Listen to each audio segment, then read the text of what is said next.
All right, so we're recording. Okay, intercultural communication. Now, we want to define what is intercultural communication. Um, we, the best example of it is just looking at how we live in a city like Vancouver, which is super multicultural.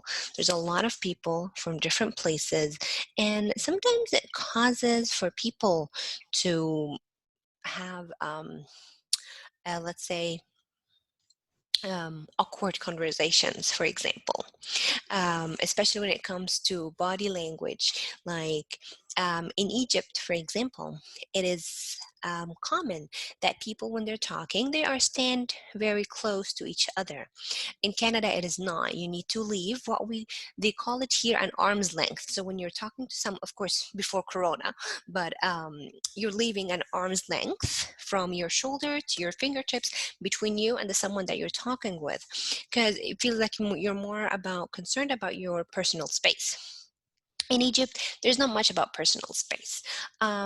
So you travel to a city like Vancouver and you're doing things that you think that is acceptable because it's okay back in your country.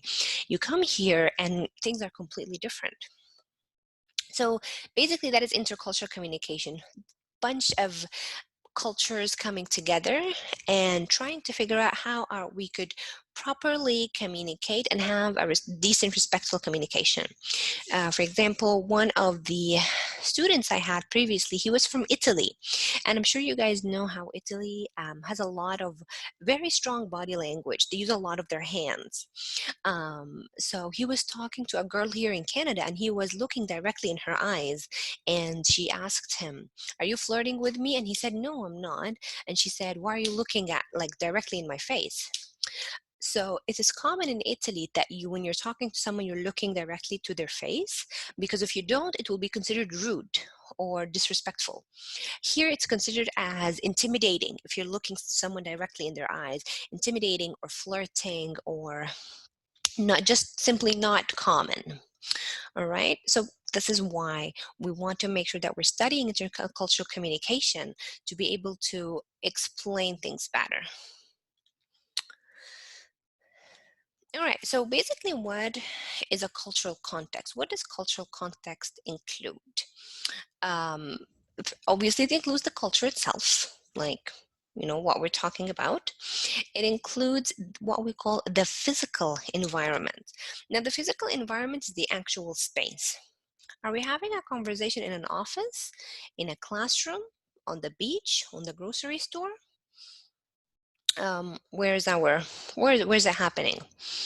Um, So for example, if it's acceptable for us here to discuss your marks and to discuss your grades in an office or on professional email, um, so that's fine. However, when you are, let's say we met in a restaurant, we met on the beach, the physical environment here does not allow us to, again, have an official conversation. The cultural context, the second one that we have is what we call relation environment.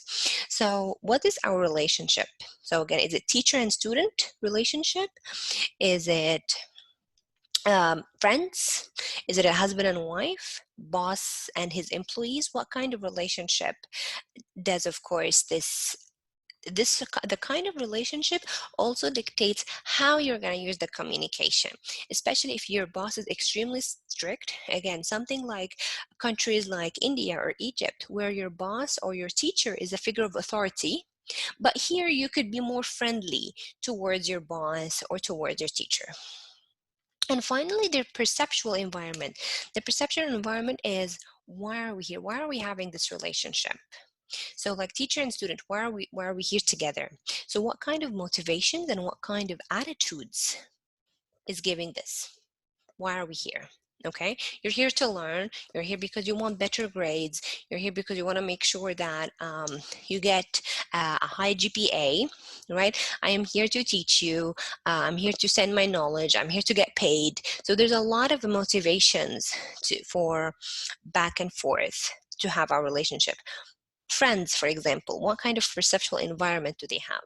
So each and every of those 4 elements, every time it's like an equation. Every time they change, the cultural context changes.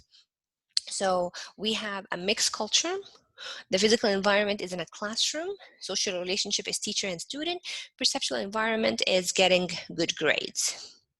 So equals a professional cultural context versus, for example, let's say an Indian culture. Physical environment is, let's say, a wedding. Social relationship is families and friends. Perceptual environment is connecting people and staying together for a ritual ceremony. So again, it's an equal. Your boss, employees, husband and wife, sisters, brothers, mother and father, whatever it is, it dictates how you use your communication towards other people. I hope that makes it better, or eases the thing a little bit. All right, so what are we going to discuss today in our, it might be a big lecture, by the way, so we might even continue it next class, but if we do, that's totally fine. So what we're going to discuss is 5 elements in the dimensions in understanding culture. So individualism and collectivism, we have what we call high and low context, we have value, orientations, power distance, and uncertainty avoidance. So each of these contexts, again, basically provides information about how you communicate. So again, in these situations, you'd focus more on either verbal or nonverbal choices, which we'll talk about it later.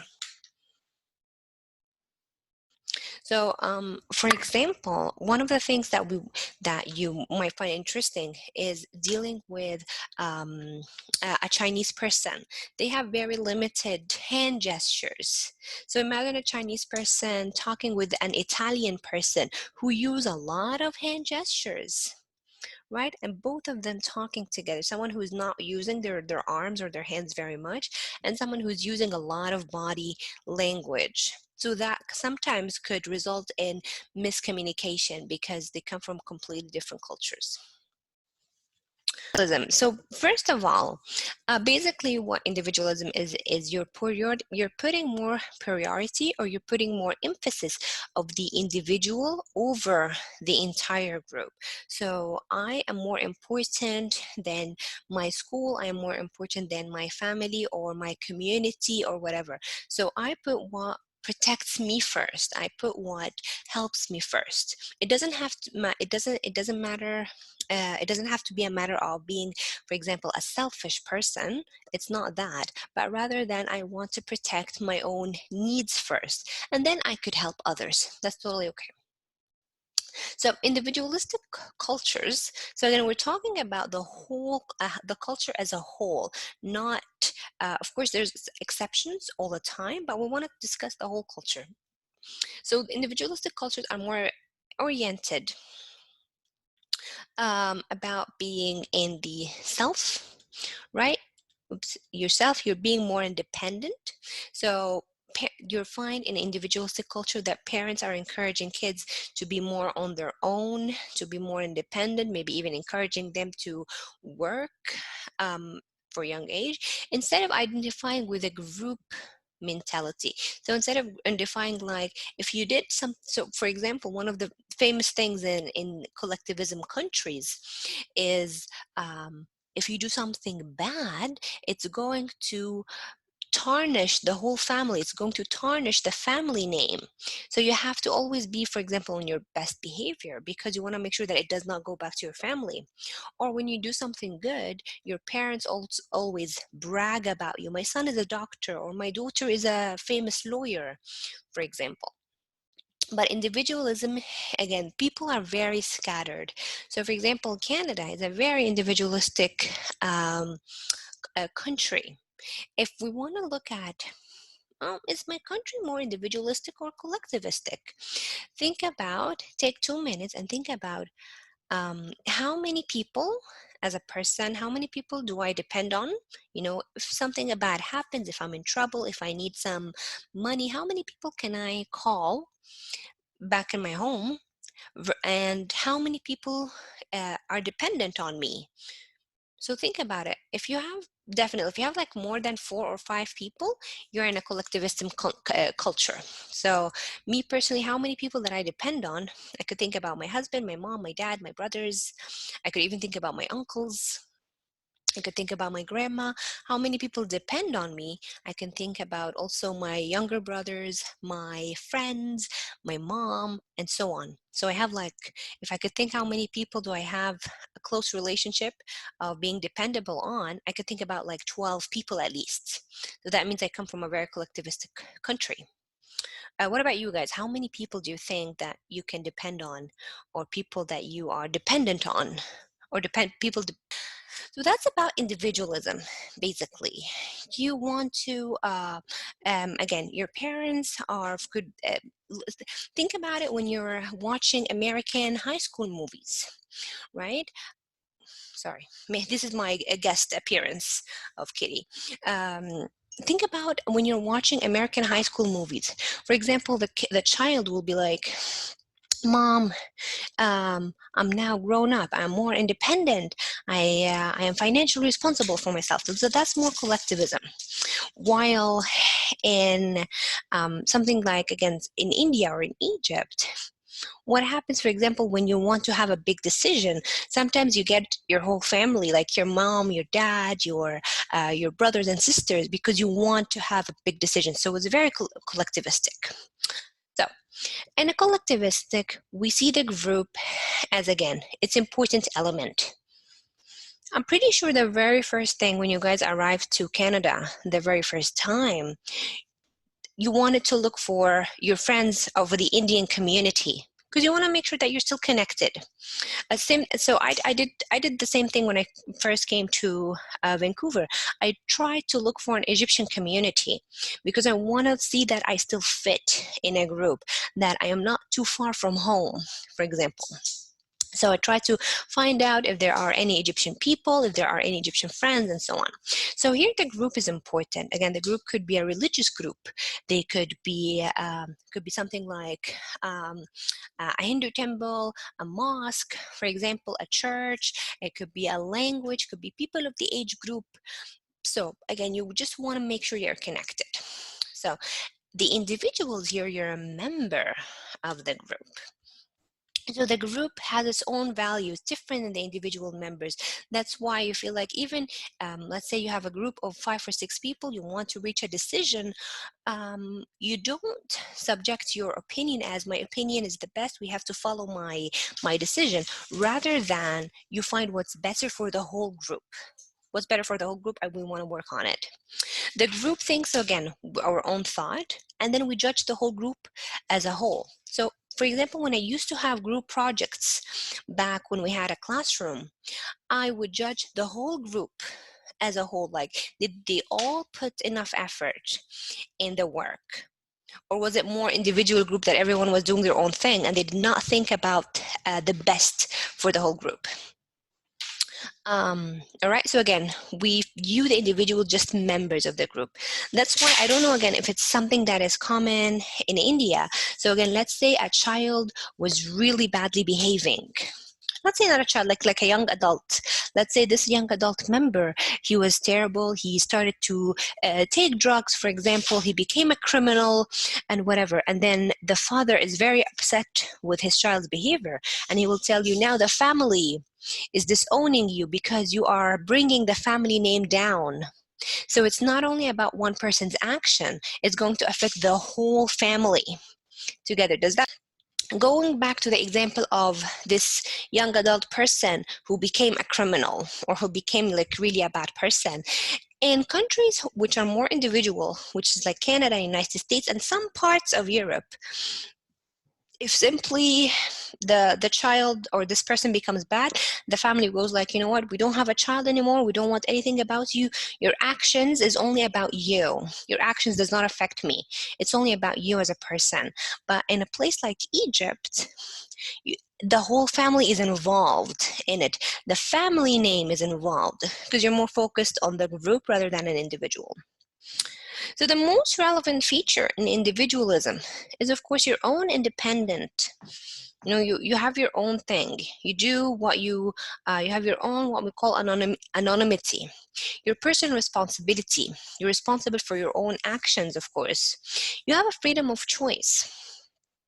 Of course, younger generation, especially if we come from collectivistic countries, so I come from collectivistic countries and you guys come from collectivistic countries, but the younger the generation is, the more individualistic features they have.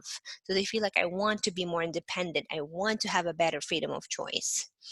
Um, so going back to, um, let's say, how you decided that you want to come to Canada.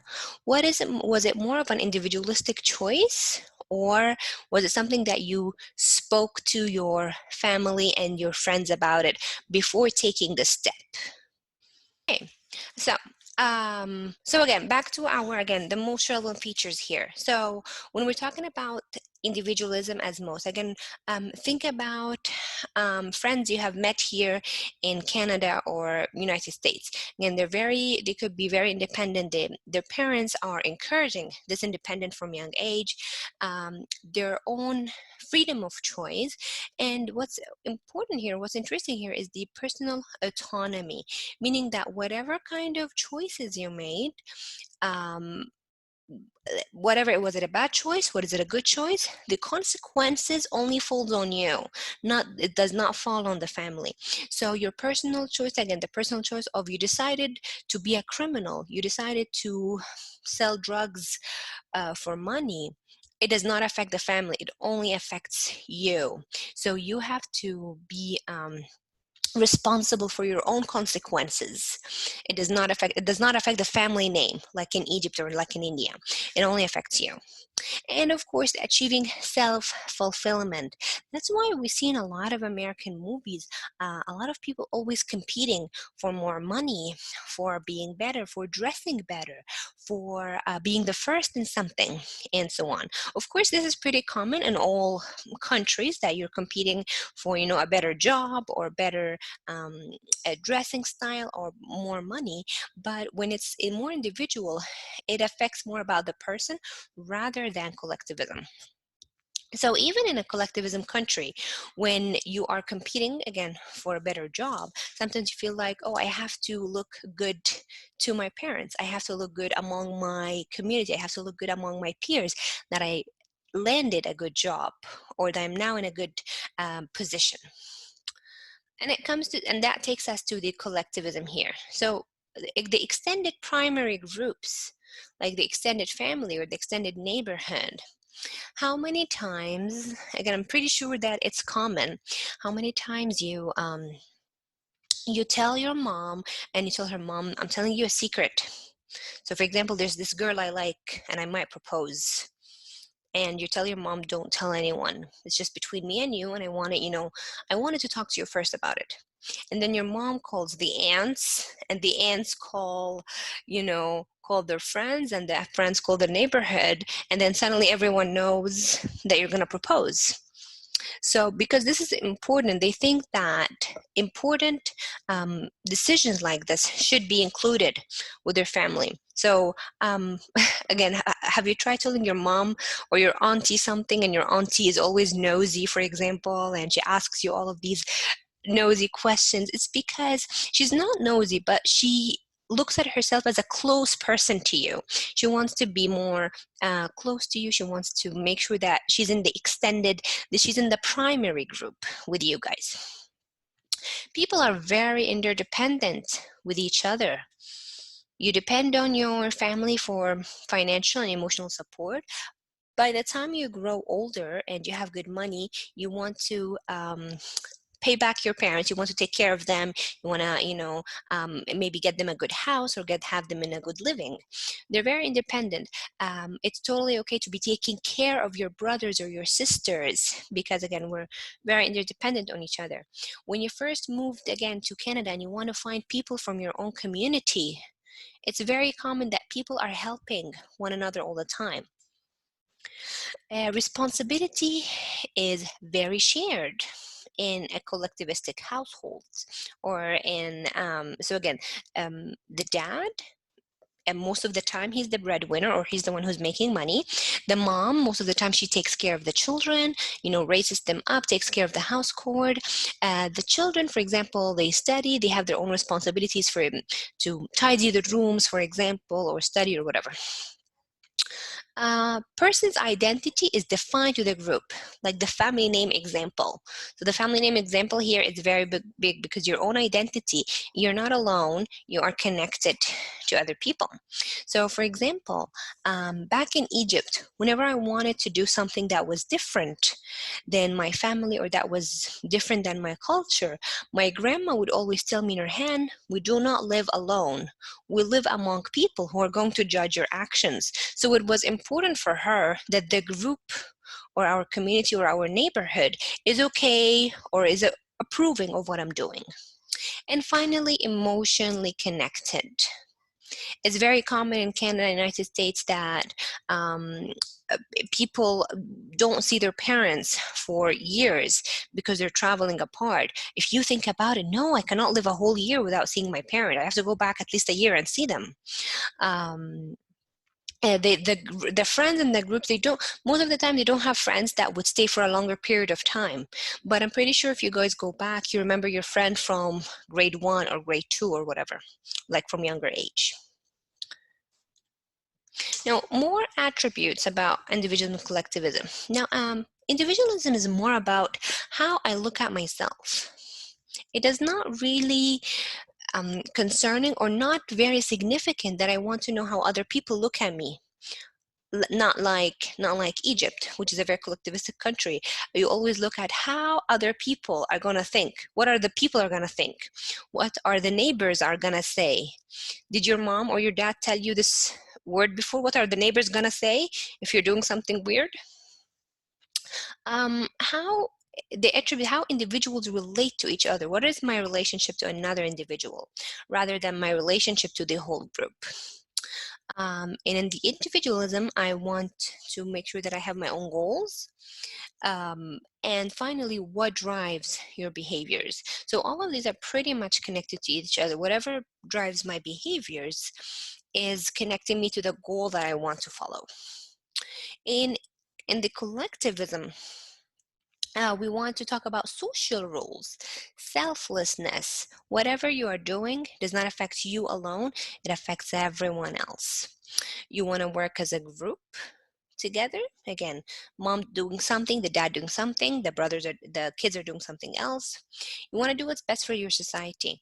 Now, when I talk about society, I don't mean your actual society. Again, society could be, I mean anything, because society could be your community, could be your religion, could be your family, could be your neighbors, whatever it is. And finally, how families and communities have central role. Like you guys, you feel like I wanted to talk to my parents first before coming to India, before coming to Canada. So even if they said no, they still have a central role. I want to make sure that this no is going to turn to a yes, or at least give me some approval. So to recap, individualism and collectivism, to put them into word. Now again, individualism, the culture. Now again, I want you guys not just to think about very specific situations. We're talking about the common, of course there's exceptions all the time, there are exceptions, but we want to think about culture as a whole. Now, individual culture, emphasis on the goal, individual goals. The champion self. I am on the top of my class. I am the best looking person in the office, or I'm the well-dressed person. When you get promoted, you're encouraged to pursue your goals away from the family. People are taught to be, again, very competitive and very assertive most of the time. In the collectivism culture, we want to put the group. So the values of the in-group, are very stressed. Of course, people are not seen as isolated individuals, but again, interdependent on each other. And finally, collective self is you're explaining yourself. How you're explained by where I come from, so that's collectivistic. What's my job? That's collectivistic. Maybe I'll talk about I have my mom, my dad, and I have two brothers. Collectivistic, right? All right, and that is pretty much it about individualism. And so by that, we have done the very first section in hour 5, individualism versus collectivism. We now have the second one, high context versus low context. Excuse me. All right. Okay, so what is high context and what is low context? Basically, high context talks about how most of the information, again, the information is talking about the content, how can I deliver them? They are either in the physical context or internalized in the person. So in a high context culture, you're using a lot of elements to send the message. So for example, again, as someone who's Egyptian, I come from a high context culture. I look at everything. So when I'm sending or even receiving a message, I am looking at maybe I'm looking at the way the message is being delivered. I'm looking at the voice tone. I'm looking even at the body language. I'm looking at the gesture. So as you can see here, it says again, the physical context or internalize in the person, like again, if they're quiet, if they're sad, if they're happy, you analyze all of these things or all of these elements. Again, very little ideas or very minimum is included in the explicit transmitted part of the message. How do I know this? I know it is in, for example, you go out with a friend and your friend is talking to you in a very weird way. You're not sure why your friend is talking that way. So you go back home, you talk to, maybe you talk to your brother, you talk to your sister, you talk to your parents. So again, this happened to me personally. When I go back home and I go, for example, I talk to my husband or I talk to my mom and I tell them, I had a conversation with this person. It was so weird, the way that they were sitting. And for example, you start to analyze the way they were sitting, the way they were talking, if they had a lot of silence, if they maybe were not looking at you, and you start analyzing, what is this? Why are they doing like that? That is a very high context culture. You are trying to understand the message in the whole image. On the other hand, low context culture, again, something like Canada or United States, or even China, communication is the opposite. I am sending information in the most explicit way possible. Explicit way means that I'm using direct language. I'm not looking at the body language. I'm not looking at the pauses. I'm not looking at the way that you're standing or the silences. I'm looking at the extreme explicit code, verbal codes. That's why, for example, silence in low context culture is okay because I'm done talking, right? I have nothing else to say. I have nothing more to add. But in high context culture, when someone is silent, you'd be like, why are you quiet? Say something, do something, because you're analyzing the way that they're sitting or how silent they are. Now, in a high context culture, we have 5 elements that we want to deeply analyze what high context culture is. So we have what we call association, interaction, territoriality, temporality, and learning, and we have the same 5 in low context culture. And then by the end of it, you guys decide, do you think you come from a high context background or do you come from a low context background? All right, so we start with the association. Now, relationships. What kind of relationships do we have in high context culture? So whatever kind of relationship, we're talking maybe friendship from schools, colleagues at work, whatever kind of relationship, they build very slowly. It's very common that you'll find, again, that your mom would have friends from years and years ago. Maybe your dad has friends from college that they're still in contact. So my dad, for example, he does have friends from college. They are friends for over like 25 years and they're still in contact. So their relationship has been building on slowly, depends on trust, and they are there for a long period of time. The productivity depends on relationships. Now, this is a very interesting one. Now, families in high context culture, let's say you are good at something. Let's say you're good in fixing computers. Okay, you're good at this. Now, again, here comes your nosy auntie, for example, and she tells you, could you please fix my laptop or fix my computer, because again, you're good. This is how productive you are. Now we're talking about how productivity depends on relationships. You're good at you're good at computers, and your auntie tells you, can you fix my laptop? And you tell her, okay. So you do it to her. Of course, you're not going to charge her. It's your aunt, right? Then your aunt brings you her friend. Her mobile is not working. Can you fix that too? Then you say, okay, you know what? Again, no problem. It's my aunt. It's her friend. That's fine. But then your aunt starts bringing you a lot of more people. So you are putting a lot of effort, a lot of time into fixing their stuff, but there's nothing. Now imagine you tell her, auntie, the next time you're gonna get me someone, I need to charge them. I need to charge them for, my work. Do you think they're gonna get offended, or they're gonna be like, of course, sure, I'm gonna pay you for your work? What is gonna happen in a high context culture? I had a friend also back in Egypt. Again, we're a very high context culture, and she was a very good baker. She bakes very good. She makes, custom design, and that's actually her job. Like, she works as a baker, and for example, if you have a wedding, if you have a birthday, she makes, these Disney, for example, birthday cakes, right? So anyway, also one of her relatives asked her, could you please, I want a huge cake for my son's birthday.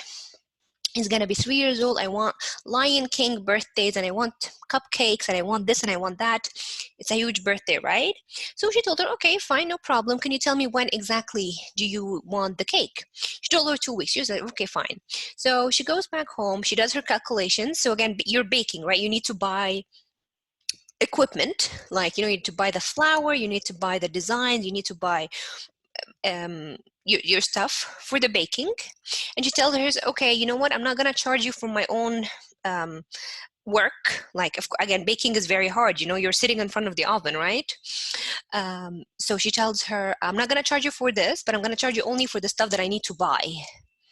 And her aunt was and her relative, I don't know what, her relative was very offended, like, I thought we were family, I thought you were going to do it for free. How come you're charging me? And her dad, of course, was like, it's very rude, very disrespectful to ask her for money. If you just want money, come tell me and I'll pay for it, but don't ask her directly for money. So that was an interesting story, or interesting example of how relationships could depend on, the more close we are in a relationship, the more I would ask you to be more productive for me, maybe even without money, or without something in return, basically. Um, so I hope that makes sense so far. So an individual's identity, so anyone's identity here is rooted in what we call, again, in groups, very similar to collectivism, again, like your family, your culture. So you go like, oh, I'm from India, I'm from Egypt, I'm from Russia. So you're very connected to them. And of course, social structure and authority here. Authority is the key word. They're centralized. What is centralized? Basically, again, authority is something like your dad. Your dad is a big authority figure.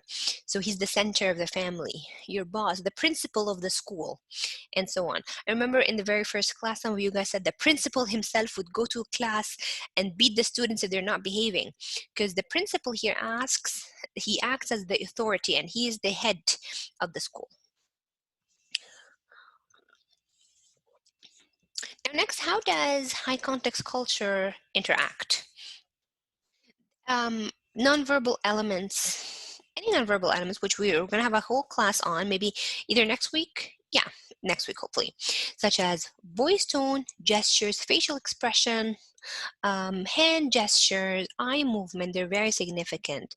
Again, it's very common in our cultures to analyze, like, why are you not looking at me when you're talking to me? Are you lying, for example? Verbal messages are indirect. All right. And communication is seen as it's an artistic way. And that's why we keep analyzing things like, this girl was talking to me and she had her hand like that. Maybe she doesn't like me, or she was talking to me in a way that was very straightforward. So you're analyzing this. So again, it's an artistic way of trying to find, okay, are they happy? Are they sad? What's going on? Disagreement is personalized. Again, go back when talking to your parents. You're talking about, maybe you're talking about politics, for example. You're discussing politics with your parents, and you disagreed with your dad. How personally are they gonna take it? You'd be like, you are disrespecting me because you disagreed with me. A person is sensitive to conflict, to the conflict expressed in their nonverbal communication. So again, I'm always making sure that they're how can I really define that? Again, the person is sensitive to conflict, meaning that the more you disagree with me, the more I take it personally upon myself, the more that I am upset that something is happening. All right. Okay.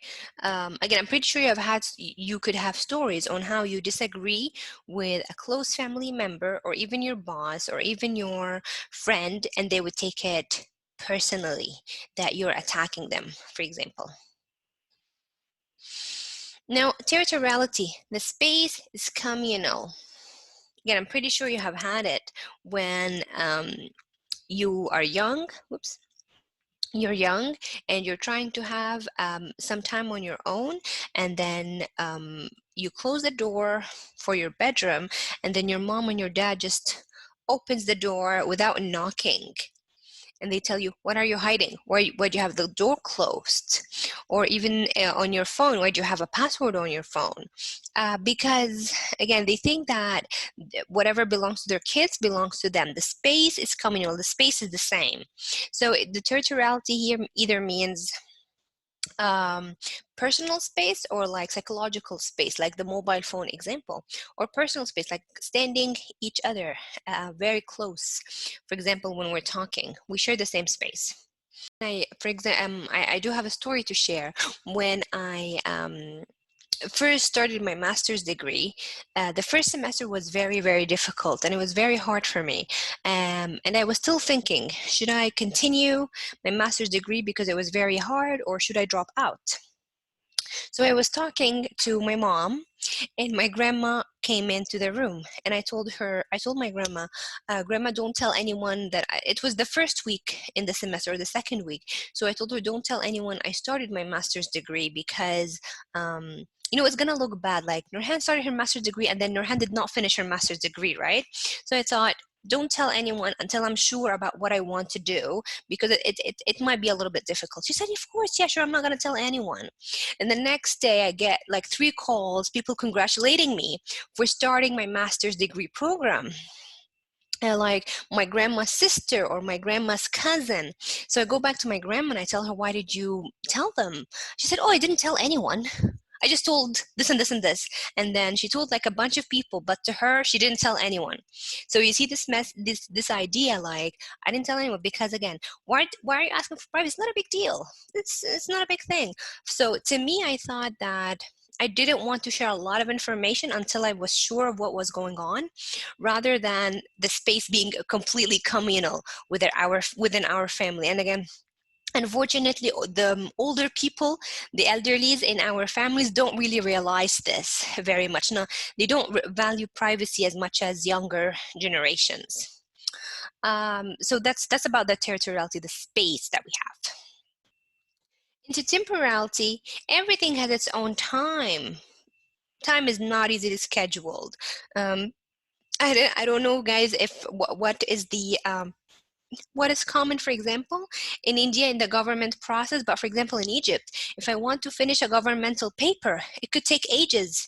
It could take like days. If it could just take 1 hour, it could take 2 to 3 days, because everything is just very slow, very, it's not very scheduled. They will tell you, come back tomorrow to collect your papers. You come back tomorrow to, oh, your paper is not done yet. So unfortunately, in a lot of times, most of the time, there is a lot of respect for one's personal time, especially even with friends. You would tell your friend, let's meet at 6, and someone comes at 8. It's not because they disrespect you, but because they think, oh, it's my friend, he's not going to be upset, so I can be an hour or two late, right? They don't really put regard of, I'm wasting someone else's time. Learning. Multiple sources of information are used. So what we do right now, we're doing readings, we're doing slides, we're doing Zoom, we're doing forums on C4, because you feel like if I look into more than one source, I can be more relaxed, I can be more comfortable in making sure that I collected all the information that I need. The thinking process, most of the time, it goes from general to specific. So we have the big idea, and then you keep narrowing it down. Learning occurs by observing others as they model. So for example, me personally, when I first started teaching, I would go to other classes, to my friends, or to my fellow teachers, to watch them teach and to see their style of teaching, to learn from them. And of course, practicing. Most of the time, groups are preferred. You'd be like, I want to make a group work rather than individual because it's going to be more hard. And accuracy is valued. You tell me where you got your information from. I want to be more close to the readings that you have provided me. And that was a lot of problems when I started teaching a lot of high context culture, such as countries, for example, countries from India or from Egypt. The accuracy. Students sometimes are a little bit scared, or they are a little bit afraid to go on an adventure and to get something extra on their own. They feel like, you know what, if I stick to what Nurhan said in class, I will be on the best side. I will get better grades. But so I'm gonna be close to what she said, rather than, for example, going on Google or telling her something personal or going something extra, because what if she doesn't like it? So I'm not going to do that. And this is something that I had to reinforce my student, that it's not about sticking to the slides because it's for them, it's a little bit scary. It's rather than your own critical opinion. Again, countries, our countries, I don't know what's your experience back in school, but in Egypt, it was very hard in high school for teachers to encourage critical thinking or encourage opinion. It goes back to this one. Disagreement is personalized. So I was actually born and raised in Dubai. And I had a lot of foreign American or Canadian teachers. So, and they were very encouraging in, tell me your opinions, tell me your, what do you think? It's okay to disagree with teachers. It was totally acceptable. Or even to correct the teachers if they mentioned something that was a mistake. So when I went back to Egypt, I think I was in grade 8 or something. My English teacher said something that did not look completely correct. So very innocently, I raised my hand and I told her, I think this is incorrect. I think the correct answer is this. And then she gave me detention. And I was not sure, why did I get a detention? In Dubai with my American teachers, it was totally acceptable. Actually, the American teachers would encourage it. If you find me doing a mistake, that's a good thing. That means that you're paying attention in my class and you realize this mistake. So in Egypt, this agreement, she took it personally, that I was attacking her personally. So that's pretty much all of the 5 elements of a high context culture. Again, I'd like to hear your questions or comments or any stories of your personal life that leads to these 5 questions before we move on to. All right, let's see what's different in low context culture. And again, if you remember any American movie, or if you have watched any American TV show recently, try to apply these elements and see if it fits or not. Now, same element, association. Relationships begin and end quickly.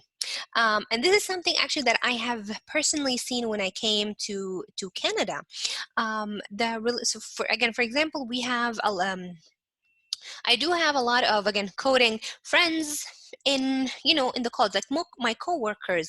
But as soon as the semester ends, we don't really get in touch again until the next semester. So they begin and end quickly. There is no intimacy in the relationship. There is no closeness in our co-working, for example.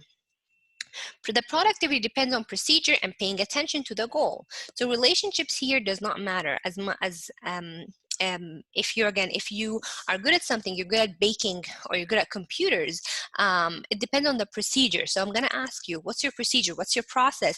How much do you get paid? How much time do you need? and paying attention to the final goal or the final result. Of course, that does not mean there are some people who relatives would like to leech on other people who have these handiworks, such as a family member who is carpenter or plumbing or baking or whatever. The identity of individual is, again, rooted in themselves and their accomplishments. So again, it's more about the individualistic side rather than a collectivistic side. The social structure is decentralized.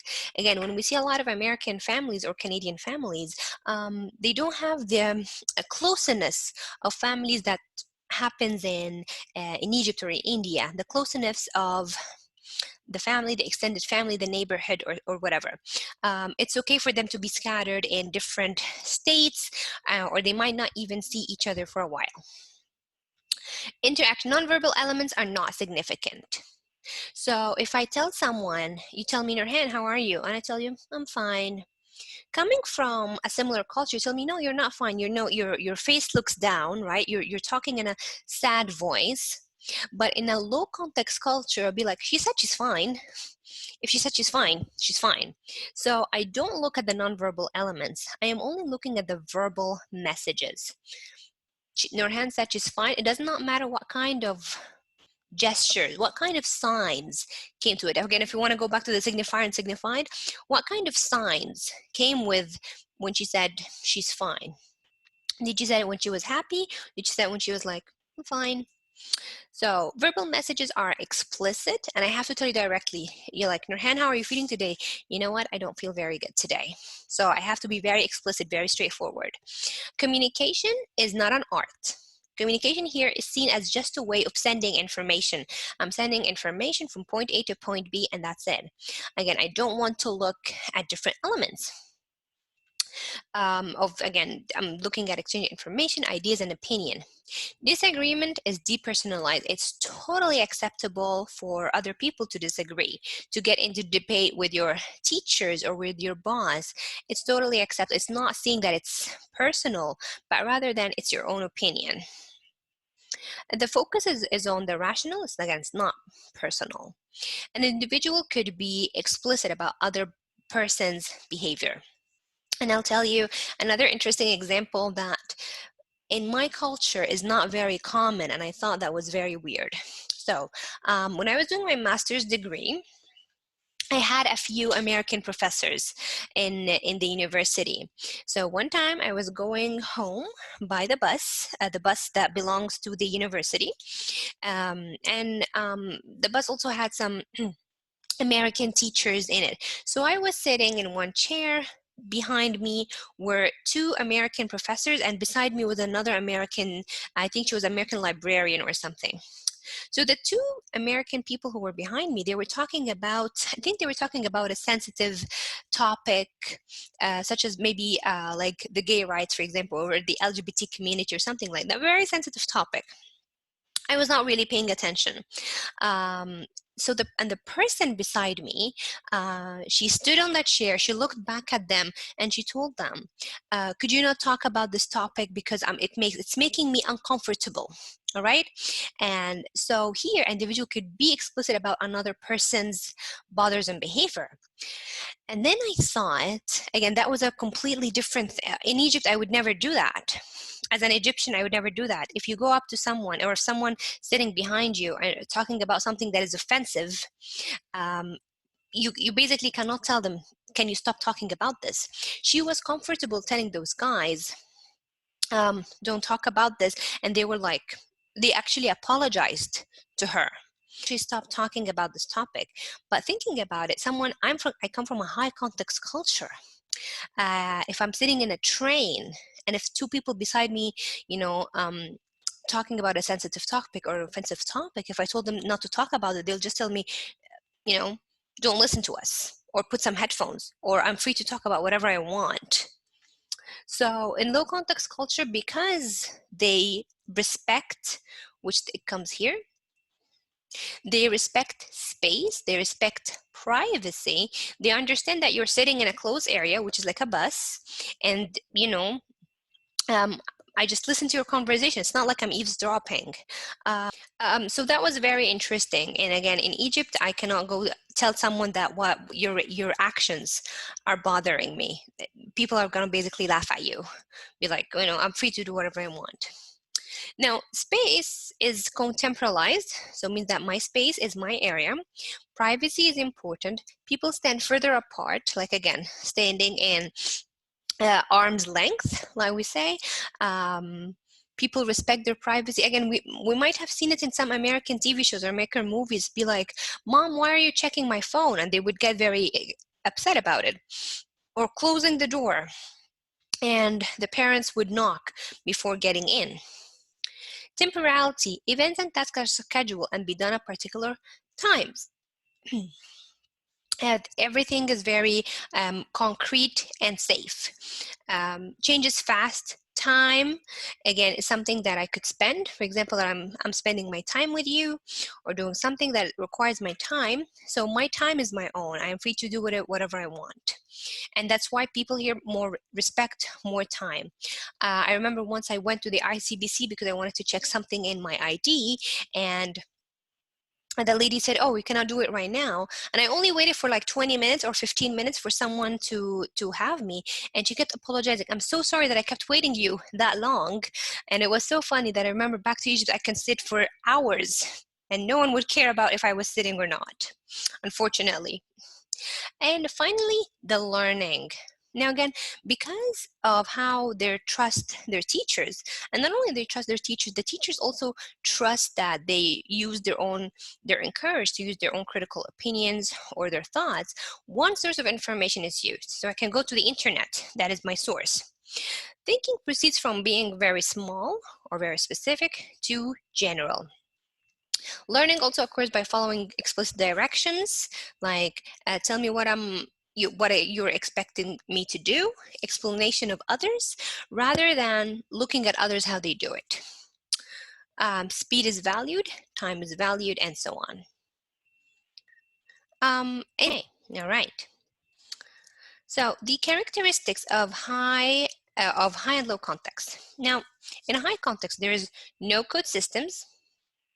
That's the very first thing. Again, you're using your language, you're using your body, you're using your voice tone, you're using your head, your arms, everything. So there's no really code system. Everyone is using whatever they want. It relies on the contextual element of the communication setting.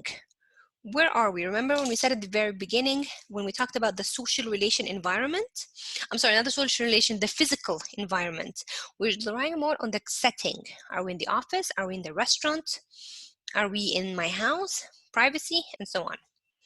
They know and understand each other and their roles. Like again, I am the dad. I make money for this family. You're the mom. You're doing things. Words are not necessary because I would understand if someone is upset if they're quiet. Like again, you could understand your brother or your sister. For example, your brother or your sister are very chatty and they're very funny all the time. Then suddenly they're very quiet. You'll definitely know. You'll feel like, are you okay? Is something wrong? Why are you quiet?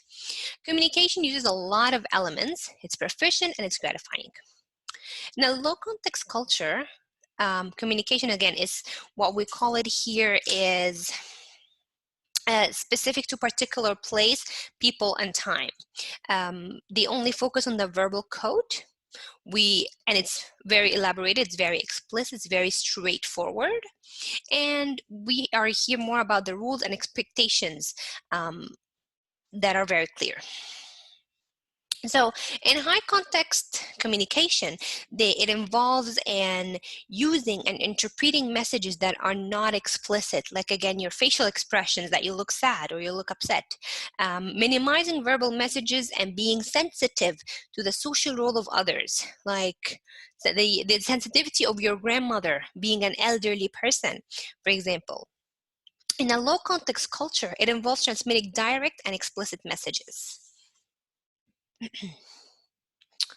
Now, during high context communicative exchange, the interactions are generally satisfied with silence because, I've said everything that I want, because I do not rely again on verbal communication as their main source.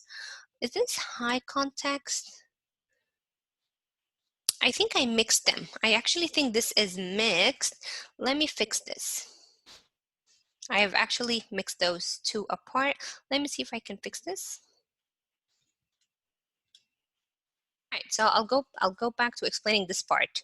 Now, as I mentioned, low context uses no verbal messages. This is the thing that you want to understand. Low context uses no verbal message, while high context, it is called high context because you use all elements. You're using everything. You're using verbal, you're using nonverbal, you're even using silence, right? Have you heard about the term awkward silence? Like two people are talking and now suddenly they're just quiet. So the room is very awkward. It's very uncomfortable. I'll give you an example of that in a little bit. So during low context cultures, what's happening is the interactants are, you know, if you're done talking, again, we're talking, if you're done talking, that's good because I am looking for verbal messages. So the interactants here are satisfied with silence because I'm not relying on verbal communication. I'm only relying on nonverbal. And sorry, I'm only relying on verbal. And if you're done talking, you're done talking. In some cultures, silence is a mutual understanding. If me and you, we're done talking, we're good. During high context communication, silence is uncomfortable. Why is it uncomfortable? Because in high context, again, I am analyzing all of the elements surrounding this conversation, surrounding this communication. People who do not talk, sometimes in high context culture, are perceived negatively. Like, why is he not talking? Does he not like us? Is he being rude? It is expected to be, again, direct and say what you think, say what you want. Now, actually, I have an interesting story about low context and high context. So again, I come from high context culture, and I don't know if I mentioned that, but before shifting to teaching, I used to be a music reviewer. So meaning music reviewer. So as a journalist, I would go to events, write about music, maybe interview some of the bands and so on. So one of the musicians, he came from Finland. So Finland, do you know where Finland is? In Scandinavian country in like in North Europe. It's a very cold country. And so Finland is considered as a very low context. They only rely on verbal messages. There is no nonverbal going on. So I was interviewing him in the backstage. So here's the stage, the music is happening. We were backstage, and of course it was very loud. So I was shouting out, talking to that person.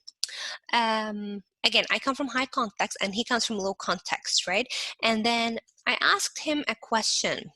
He did not hear the question, so he thought I was done talking. So he was quiet.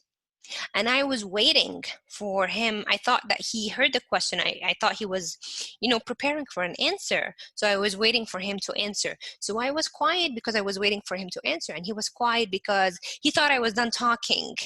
And we stood staring at each other for like 5 to 10 seconds. And it was very uncomfortable because there was a misunderstanding here because everyone had a miscommunication.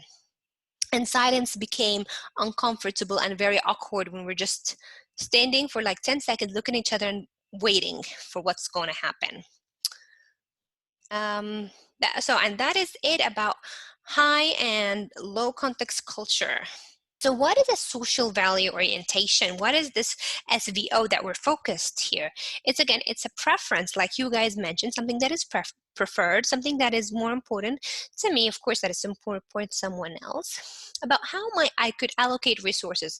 Again, allocate resources, a lot of things. So money is one of the biggest resource that we can use. Time is another resource. Maybe even power. You're using your power to help someone or to not help someone. You could use it for different reasons between the self and another person. So one of you, I think, mentioned in the examples, like I use time because that's a resource between myself and another person, which is my family. So I'm using this time because it's valuable to me to share it with another valuable thing, which is my family. SPO corresponds to how much weight a person attaches to the welfare of others. If the only thing that I have right now is time, so I'm giving it to others because it's important to me. Or if I have money, my family is important to me, so maybe I might help them financially, and so on.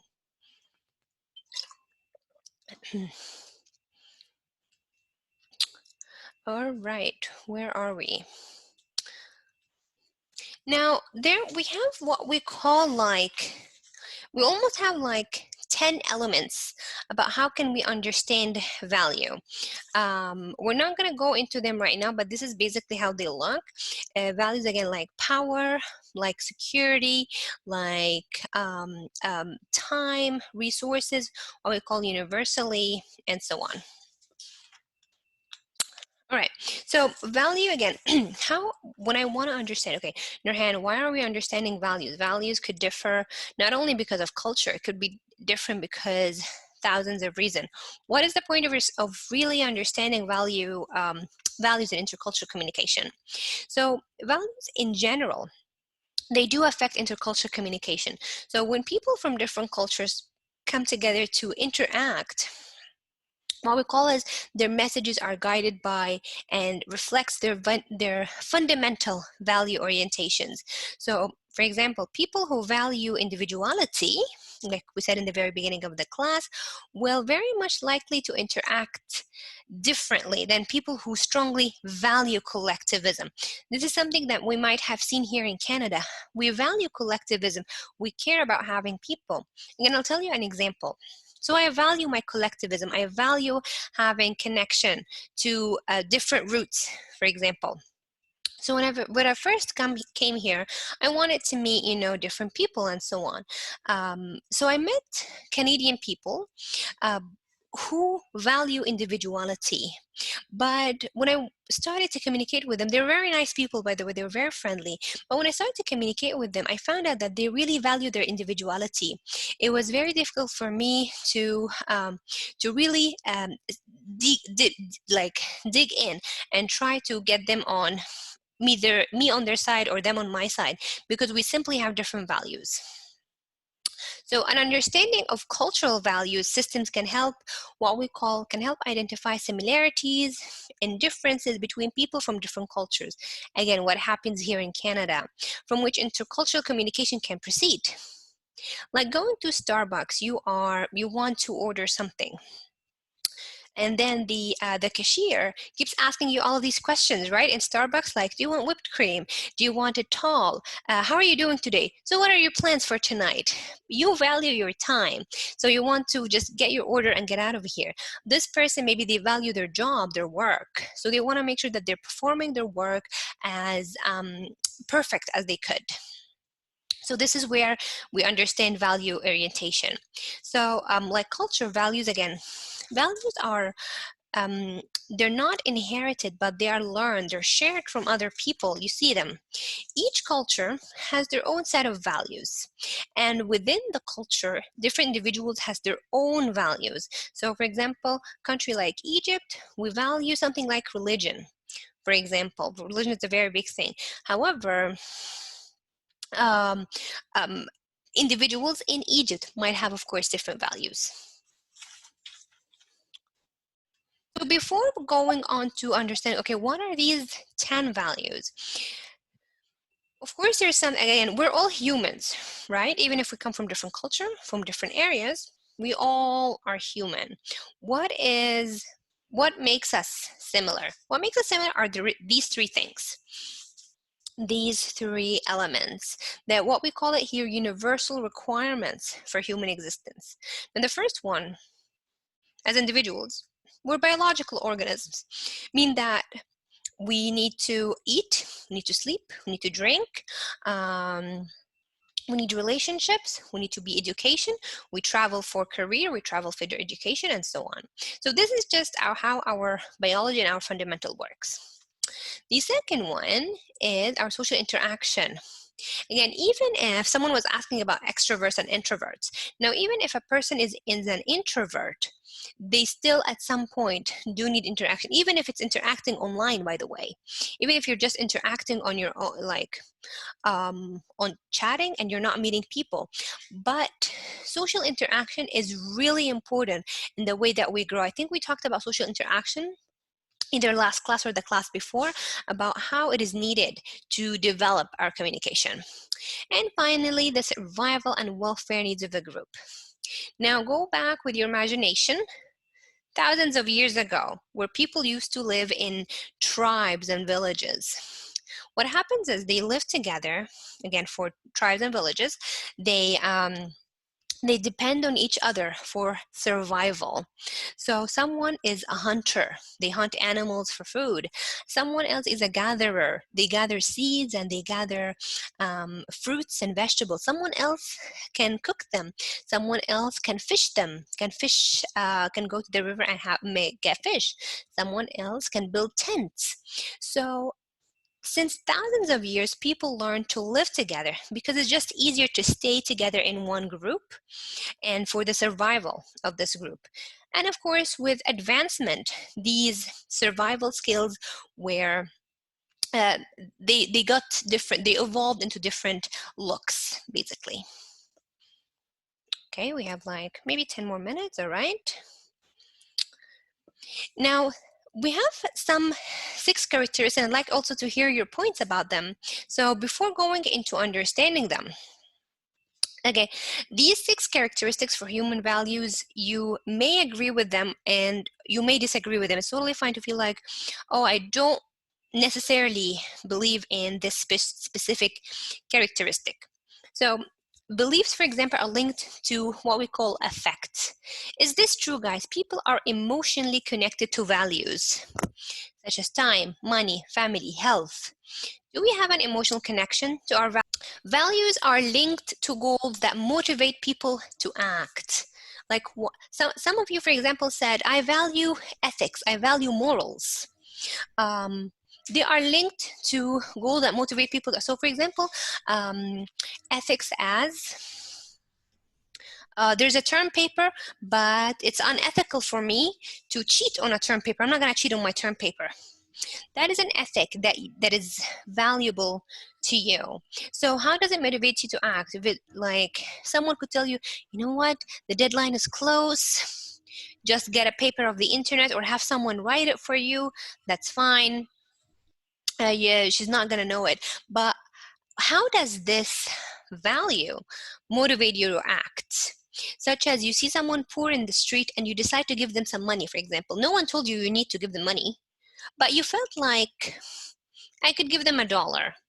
Why did you do that? What is the motivation of you to do any specific action? Right? So again, think about it. Maybe, let's say, you and your family were not on a very good terms. You don't like your family very much. But one day they had some very bad financial trouble. And you feel like, no, you know what, I need to help my family. I'll give them some money to help them in their financial situation. What motivated you to do that?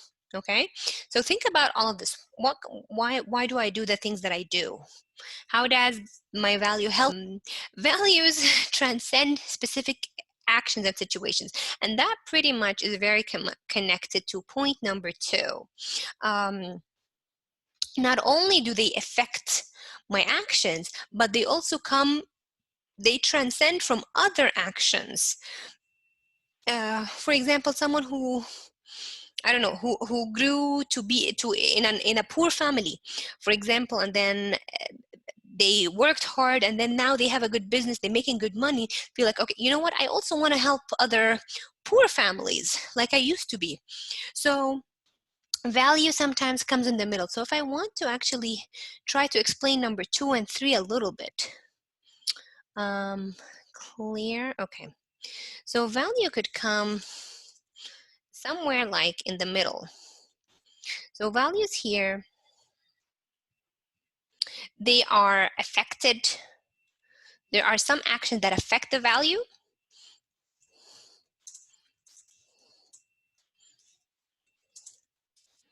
Like for someone who values power. I love having power, for example. And then they uses their power for a lot of negative, evil things. What is the action that affected me having, I really prioritize my power over everything else? And then how does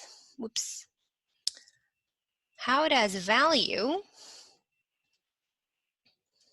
affect your action?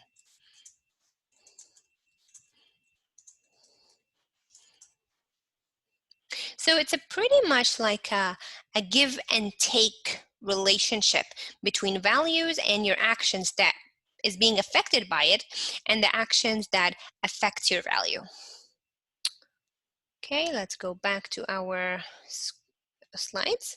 All right. Values, number 4 here. Values serve as standard or criteria for, again, deciding what is good or what is bad. Like, again, giving money to someone in the street, a homeless person. Why did you do that? All right. Or someone else who value something like extreme power. So they feel like all homeless people should go die because I'm above them, for example. So these values, they tell you how to move, what is good and what is bad. So let's say Donald Trump and the coronavirus situation. I don't know if you've heard, but I think a while, maybe 2 weeks ago, he made a very interesting statement where he told people, if coronavirus dies with the bleach, why don't we just inject bleach and drink bleach and then we'll all be good? A statement like this, what kind of value does it serve? Unfortunately, a lot of idiots believed him, and they actually drank bleach to kill the coronavirus. When a reporter, a journalist, came to him and told him, why did you say this statement? And he said, oh, it was a joke. You shouldn't even talk about it. So what is his criteria, right? What is this standard that we're looking at? Individuals' values are ranked hierarchically. You can have 1 is time, 2 is family, 3 is money. By time, notice that by time they could change. Maybe after 10 years, 1 is family, 2 is time, 3 is money. The values could always change their order to you.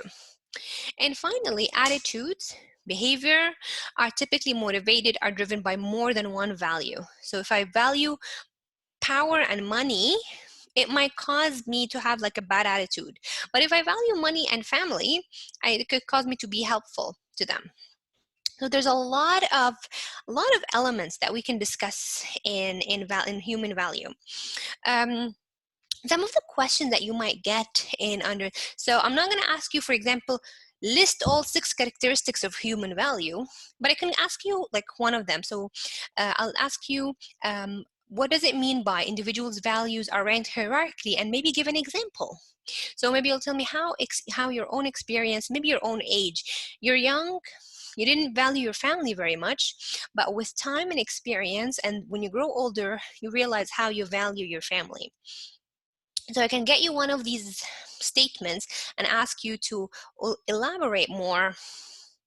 How does it, what does that mean? What is your own critical opinion on this statement?